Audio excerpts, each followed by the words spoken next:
Hey guys, today I want to talk about camera basics, and in 3D we're going to be working in Maya, but we're going to be looking at the basic workings of a camera. Now, one of the things that these 3D cameras try to do is simulate that of a real camera. And so we utilize the basic principles and techniques used in real-life photography and film in computer animation. Things are a little bit different in some ways, and sometimes we've got to do a little homework and understand the relationships between certain things. But overall, I want to go through some of these basic things with you as we look at a camera and create new cameras and what you can do with them.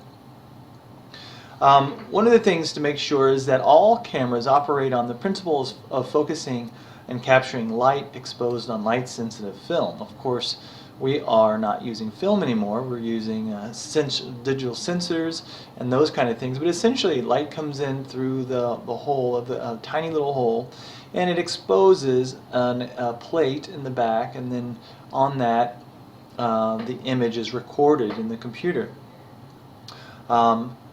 That basic idea is the same kind of thing. There's a couple terms that we want to understand. One is the camera specifications, like there's different sizes of the lenses that we will be using, and we'll be choosing that whenever we make our choices.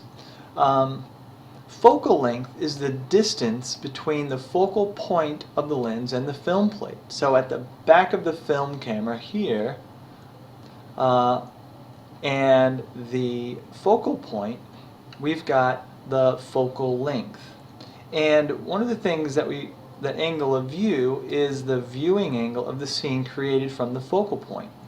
So the focal point, as it is closer to the camera or farther from the camera, adjusts to how much we actually get to see inside the image. How much of that view is contained in our actual image. So the farther the focal distance is away, the more narrow of a view we see, and the closer it is, the larger narrow. So if I wanted to do a close-up on someone and focus on their face from a distance, I would adjust my focal length, and I would get just their face or shoulders. If I wanted to do a panoramic, then I'd have a very small focal length, short. So this might be 20, and this might be 100. And so that sort of thing. And so changing those things changes the angle of view, this angle of view right here. One thing that we will be working with, and I have a separate demonstration on, is the depth of field. And I have a complete demonstration on that. But one of the things that helps us with our digital cameras is the fact that we can digitally create this sense of depth. By default, everything is infinitely focused, but we don't necessarily want that. We want to be able to choose where the camera is and have it focus a certain amount of at a certain distance. So the focal length from here to here is 2.02 units. And so this distance is going to tell Maya that this camera wants to focus at this point. And then we will adjust how much of these other things in the scene are rendered and in focus. So by default, we can choose a certain specific point, which we'll try to be focused on. And then as we refine that, we can keep this in focus and start to bring in some of the other areas in the scene, which gives the sense of more realism. It gives a more real sensation. You can also choose an object in the background, and that area will be focused within a certain range, and as you get farther from that range, it becomes out of focus. So what I want to do is I want to go into Maya here, and I have a scene, and I'm going to create a new camera. Now in my panel here, I'm going to go up to panels, and I'm going to go down to perspective, go to perspective, and there I'm going to choose a new perspective camera. Now I want to move this camera about. Looks like I'm inside a portion of my house, so I'm looking around. And one of the things I want you to see is that if I go and choose select my camera, I'm going to go to the attribute editor. And when I go to the attribute editor for my camera, I can see different things. Now, currently, I have a focal length of 35 millimeters. A focal length of 35 millimeters. If I start to adjust these things, that's going to change the way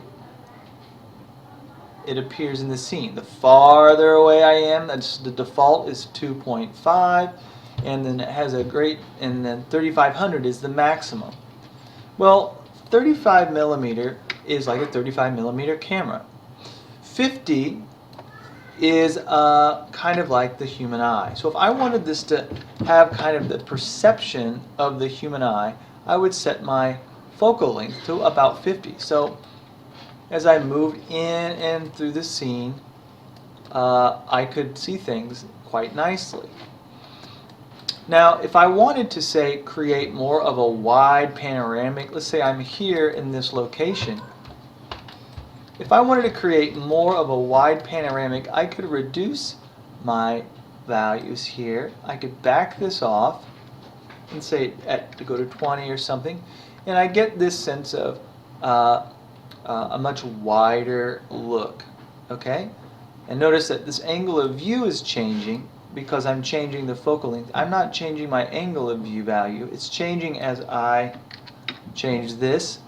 So as I have my number here gets higher, the angle of view is getting smaller. Notice that, let's say I go to 10, the angle of view is 120. So if we were to look back at the notes, back at the top, what's happening is as this distance is changing from the camera here to here to there. So if my distance from the camera is smaller, say this is 10, then I have a much wider angle.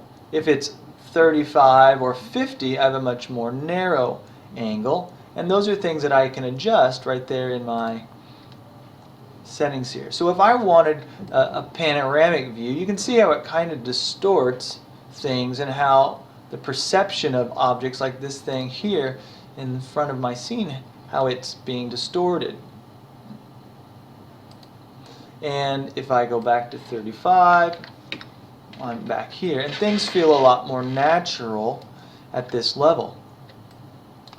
Now, some of the things that you might want to do is you may very well want to have that kind of long, stretched effect, and you could very well stretch that out. And that's essentially like focusing your camera's, focusing the lens of your camera and changing the values.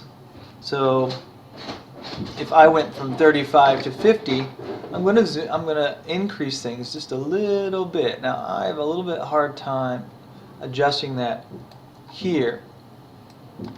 But if I made a slider for it, I could actually control those things. Like here's my focal length. I'm going to use my virtual slider here, and I can move and pull things in and out by choosing that. So I can see a little bit different. You can see how this works.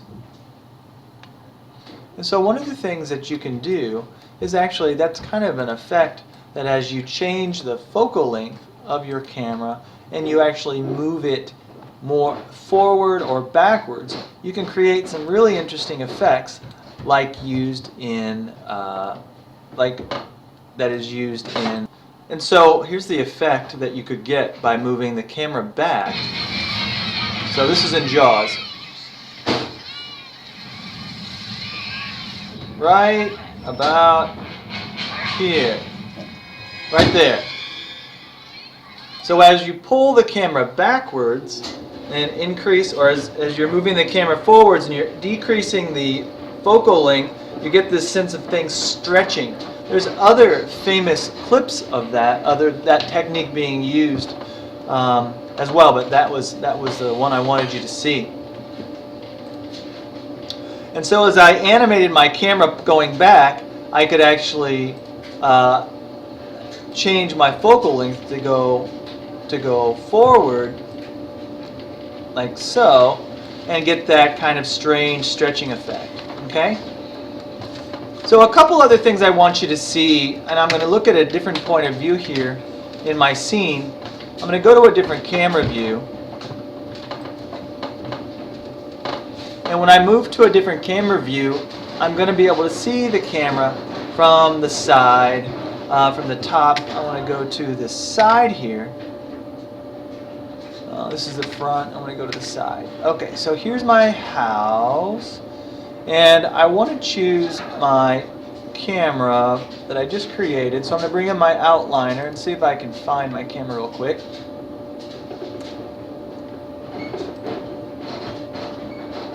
Let's see, perspective, let's see if I can find it here, perspective 1. So here it is, way over here. And so if I use the move tool, I can use my transform tool to bring up these controls, but a better tool that I like is to have the tool manipulator for the actual camera by hitting the T key. And you notice when I do that, I'm going to have my tools here, and then I have this option here. So I'm going to move back into my scene, and I'm going to just pull my camera up much closer. And so what you can see is I'm going to bring up my perspective 1 camera, which is the one I'm controlling right now. And as I'm going to hide the grid so it's easier to see. I got a lot of things in this scene, but this manipulator makes it so that I can move this camera. And as I move this camera, it's staying focused. I'm going to hide this. It is staying focused on this house. Now I'm going to move it closer yet. So as I move it, it's staying focused on this manipulator. Now the focal length is pretty big, so I'm going to back it off a little bit. And I'm going to pull the camera back a little bit farther. And as I move it, say, right or left, notice how I move it right or left, how it's moving this camera. You can see it in the different previews. It's always staying focused at that point. So this little center of focus here is always the thing that it's looking at. So I can a lot more easily manipulate and move that camera around wherever I like. So if I want to look at something over here or at a specific point, like this little bush over here, I'm going to move it onto that bush, and then I could have my camera. I could move my camera then around.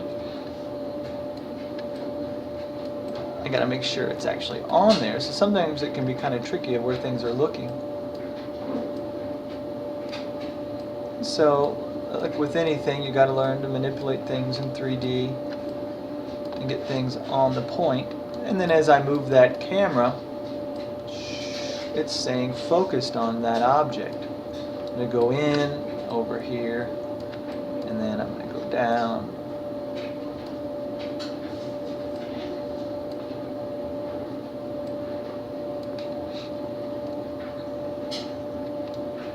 My focal length is 50.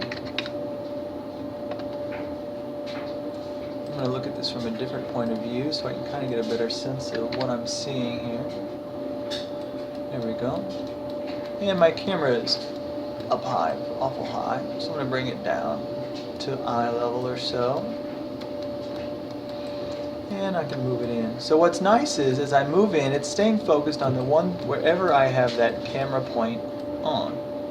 If it's this bush, if it's the hose here, down here on the ground, I can keep it there, located on a spot, and then I can explore different camera views as I move my camera around. And these things are nice when you're trying to figure out what kind of shot you're going to create and where and how you want to focus your camera. So I can focus my camera nicely on there, back it off a little bit, and I can see what's actually going to render by using my camera tools here under camera settings, and I can bring up my film gate or my resolution gate here, and then I can go to film or camera settings and go to vertical. So this is what my camera is actually going to render when I All right, so when you're using this, it's really handy to be able to use your camera like so in order to manipulate what you're seeing. And using these tools up here, you can show your film gate, your resolution. You can this is the size of the image that you're going to be render. This is your resolution gate. Your film gate is a little bit different. You can have a gate mask that it blurs out all of those other elements. Now, one of the things I want you to also be able to do is to go into your Maya users guide and use whatever version of Maya you're using, and you can look and do a search and look up things about the camera and read about it. What's focal length, and learn about focus and blur, and learn more in-depth information about it and more in-depth details about the camera and what it will do. Oh, another thing I want you to see is what's called the near clip plane and the far clip plane. This is something else I want you to see. And so your camera, when you go into the camera setting, or you select your camera and you go to the attributes for it, we have a near clip plane and a far clip plane. Now, the near clip plane has to do with how close you can get to the object that you're looking at before it kind of the camera will kind of give you it'll kind of clip it, meaning it won't allow you to see it anymore. So if I had a value of 2, I could only get up to 2. Notice how that when I get this close, if I go any closer, it starts to clip into my object. So now I'm going through the object now, which is actually pretty cool. But with a clipping plane of a very small value, a near clip plane, like of 0.01, then I can get incredibly close to my object without starting there. That's how close I can get, and I actually go through the geometry of it. So I can get very close. Another example is this clipping plane.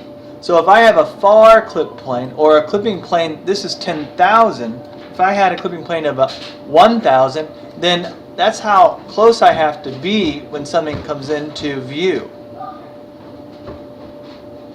So I usually have a pretty high clipping plane, so I can see pretty far away. So I can go 10,000 units away and still see. So here I am at 10,000. So if I increase this maybe to 15,000, I can see my object again from a very great distance. And so that's what clipping plane is, and that's what near plane clipping plane is. Far clip plane and near clip plane. Okay. Some of these other things we don't get into too much because there's stuff that you're gonna, stuff you kind of have to read about, and it's relationships. Now, depth of field can be turned on and turned off by adding this, and if you turn it on, you're going to notice that when things render, and I'm not going to render this because it takes a while, because this is a pretty heavy scene, it will blur things. And there's I have a whole video about just that as well. Now, another thing that you can do, and I'm going to create a new scene just so you can see this. I'm going to create a new scene, and I'm going to talk about one thing that you might find, what you might find is this environment setting. Alright, so here I am back in my scene. Now I'm going to display my grid so you can kind of see where I'm at. Now, one of the things that you'll see is that when you create an object, let's say I'm just going to put a cube here in my environment, and I'm going to put a plane underneath it, and I'll scale it up to give you kind of a sense of what's going on. And if I look at this from the side, I'm going to raise my cube up a little. Alright, so I'm going to pretend like I got it sitting on this grid. Now, when I render this when I render this as is, it shouldn't take very long. Alright, so notice that I get the plane and I get the cube and I have the black background. By default, that's what the black background is. But if I choose my camera here, I'm going to select my camera and I go to environment, the background color is black. Well, I can change that to any color that I want. Say I wanted to make the background a blue color. I can say OK, and then whenever I render this, the background is blue. Now, it's actually transparent. It's actually just, it's still infinitely, there's nothing actually there. The white represents where something actually is, and the back is just kind of a color you can choose from. But it does help set things apart. If you want to have a nice, clean, white background, you can do so by just changing that background to white. There's also some other things that you can experiment with, and one of those is turning on and turning off motion blur and those kind of things. But that's something that we'll worry about when we get to animating things, and that's not for a while. And so for now, I just want you to know some of these basic tools and utilize those and practice with those, and that's pretty much what I want you to experiment with for now. Alright, so that's some camera basics, things that you can use while you're beginning to work on your very first scene in Maya.